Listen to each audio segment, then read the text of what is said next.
रुपया देगा, लेना है कि नहीं? मेरे दोस्त हैं, ये परिवार ने रविन्द्रनाथ टैगोर, जगदीश चंद्र बोस, सुभाष चंद्र बोस को आदर किया।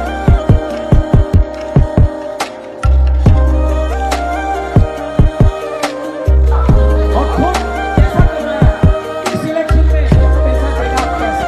जब लोग कैसे खड़े हैं, अंबानी का पैसा है। जिससे बोला चप्पा को मारने के उन्होंने बोला जिससे बोला चप्पा को मारने के फाइट कर रहा है। अनिमेष आश्रमवाड़ी में आ नहीं सका, वहां में प्रोग्राम है। आप लोग इनको जिताएगा कि नहीं जिताएगा? हमारा सिंबल क्या है? बीजेपी रुपया देगा, लेना है कि नहीं?